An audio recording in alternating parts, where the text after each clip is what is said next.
রাসূলুল্লাহ আসসালাতু ওয়াসসালামু আলাইকা ইয়া রাসূলুল্লাহ। ওগো নবীজি আমার সালাম গ্রহণ করেন। আনা জিবরাইল, আমি হলাম জিবরাইল। পেরেশানি কোনো কারণ নাই। বলে কেন? বলে এই মুহূর্তে আল্লাহ তাআলা আয়াত নাযিল করে আপনাকে ঘোষণা দেওয়ার জন্য আমাকে পাঠাইছেন। সুবহানাল্লাহ। আপনাদের পেরেশানি কোনো কারণ নাই। বলে কেন? বলে আপনারা যে সবাই মিলে যে এক ওয়াক্ত নামাজ কাজা হয়ে যাবে, এই জন্য এই যে একটা পেরেশানি সবার ভিতরে ঢুকছে, এই পেরেশানিটা আমার আল্লাহর দরবারে মাকবুল হয়ে গেছে। সুবহানাল্লাহ। বলে তাহলে আমাদের এই রাস্তা থেকে বাঁচার উপায় কি? ইয়া রাসূলুল্লাহ চিন্তার কোনো কারণ নাই, চিন্তার কোনো কারণ নাই। এই যে আল্লাহ পাক রব্বুল আলামিন আয়াত নাযিল করেছেন, ফাতায়াম্মামু সাঈদান তাইয়িবান ফামসাহু বিরুউসিকুম ওয়া আরজুলাকুম ইলাল কা'বাইন। ইয়া রাসূলুল্লাহ এই মুহূর্তে যদি এই জায়গা থেকে এক মাইল দূরত্ব গিয়ে ওযু করেন আপনাদের নামাজ কাজা হয়ে যাবে। এই জন্য আল্লাহ তাআলা বলেন পাক মাঠে নিয়ে এই মুহূর্তে আপনি তায়াম্মুম করিয়া নামাজে দাঁড়ায় যান। সুবহানাল্লাহ। আল্লাহর রাসূল সাল্লাল্লাহু আলাইহি ওয়াসাল্লাম একদিন যুদ্ধের ময়দান থেকে ফিরে আসতেছেন। আসার মধ্যে ইতিমধ্যে রাস্তার মধ্যে তিনি যাত্রা বিরতি করলেন। যাত্রা বিরত করিয়া তিনি বলতেছেন আর সামনে আগানো সম্ভব না, আমরা এই জায়গার মধ্যে আমরা বিশ্রাম করবো, আজকে রাত্রে এই জায়গায় থাকবো। থাকার পরে এই জায়গা থেকে তারপরে তাইকা পরের দিন সকালে আমরা এখান থেকে রওনা করব। যাত্রা বিরতি করলেন সমস্ত সাহাবায়ে কেরামদেরকে নিয়ে। ওই জায়গায় যাত্রা বিরত করিয়া এই জায়গার মধ্যে যখন ঘুমিয়ে আসেন, ঘুমানোর পর রাত্রে যখন গভীর হয়ে যায়, ফজরের সময় যখন হয়ে যায়, আল্লাহ রাসূল সাল্লাল্লাহু আলাইহি ওয়াসাল্লাম সবাইকে জাগ্রত করলেন। জাগ্রত করিয়া সামনের দিকে আগানোর যখন চেষ্টা করলেন, এমনি ইতিমধ্যে আল্লাহ রাসূল সাল্লাল্লাহু আলাইহি ওয়াসাল্লামের স্ত্রী আম্মা জান আয়েশা সিদ্দিকা রাদিয়াল্লাহু তাআলা আনহা ডাক দিয়ে বলতেছে, ইয়া রাসূলুল্লাহ, ইয়া হাবিবাল্লাহ, থামেন, সামনে আমরা আগাবো, কিন্তু আমার হঠাৎ করে আমার গলার হাড়টা পাইতেছি না, অলংকারটা পাইতেছি না, ইয়া রাসূলুল্লাহ কি করব বুঝতেছি না। আল্লাহ রাসূল যাত্রা বিরতি করলেন। বিরত করিয়া সবাইকে ডাক দিয়ে বললেন, তোমরা আয়েশার হাড়টা খুঁজে বের করো। আগের জমানায় তো এত বাতি ছিল না, এত ডিজিটাল বাতি ছিল না, কিন্তু অন্ধকারে কোনো কিছুই দেখা যায় না। সাহাবায়ে কেরাম খুঁজতেছেন, অন্ধকারের মধ্যে হাত দিয়ে চতুর্দিকে খুঁজতেছেন, পায় না কি করবে। এক পর্যায়ে এইভাবে খুঁজতে রাত্র পুরো যাইতেছে।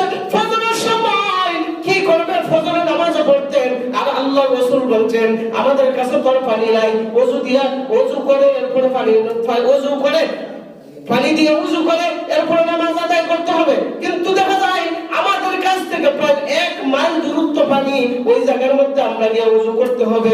আল্লাহু আকবার। এইদিকে ওনারা ওযু করবে তো দূরের কথা, হাত ধুয়ে কই যাই, অনেক সময় বিলম্ব হয়ে যাইতেছে। আর ওইদিকে সমস্ত সাহাবায়ে কেরাম পেরেশান যে আজকে আমাদের নামাজ কাজা হয়ে যাবে, আজকে আমরা ফজর পড়তে পারবো না, পেরেশান হয়ে গেছে, কি করবে? আর ওইদিকে আয়েশা সিদ্দিকা রাদিয়াল্লাহু তাআলা আনহার বাবা আবু বকর সিদ্দিক রাদিয়াল্লাহু তাআলা আনহু দৌড়ে আসলেন। আয়েশা রাদিয়াল্লাহু তাআলা আনহা ছোট, ওনাকে বকাবকি করতেছেন, শাসন করতেছেন, তোমার হাড় হারানোর কারণে আজকে আমাদের নামাজটা তরক হয়ে যাবে, কি করব বুঝাই পাইতেছে না, আল্লাহ তাআলা কোনো কাজ করতেছে না। উনি ওনার মেয়েকে শাসন করতেছেন। আল্লাহর রাসূল বলেন, চিন্তা করবেন না, আল্লাহ তাআলা উত্তম আসমান থেকে ফয়সালা আমাদেরকে দিয়ে দিবেন। সুবহানাল্লাহ। নামাজের জন্য সমস্ত সাহাবায়ে কেরাম পেরেশান, কি করবেন? অবশেষে হাতটা খুঁজে পাইলেন।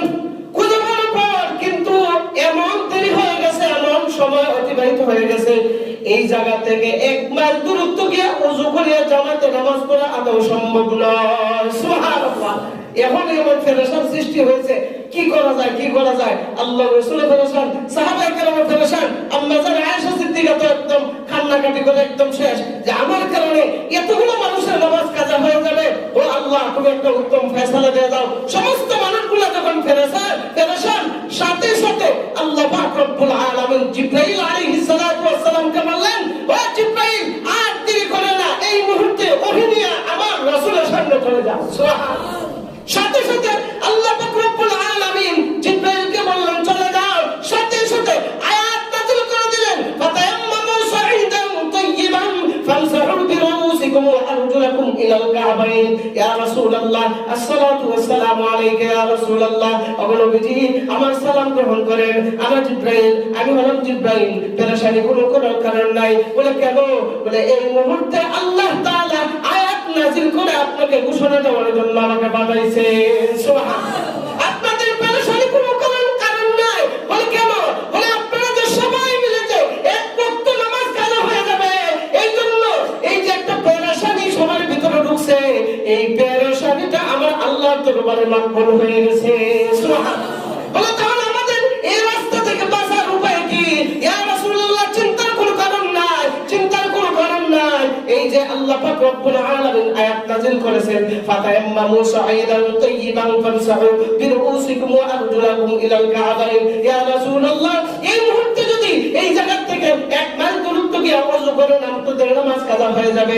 এই জন্য আল্লাহ তাআলা বলেন পাক মাঠে নিয়ে এই মুহূর্তে আপনি তায়াম্মুম করিয়া নামাজে দাঁড়ায় যান। সুবহানাল্লাহ। তায়াম্মুম করে নামাজে দাঁড়ায় যান। আপনি চিন্তা করার কোনো কারণ নাই।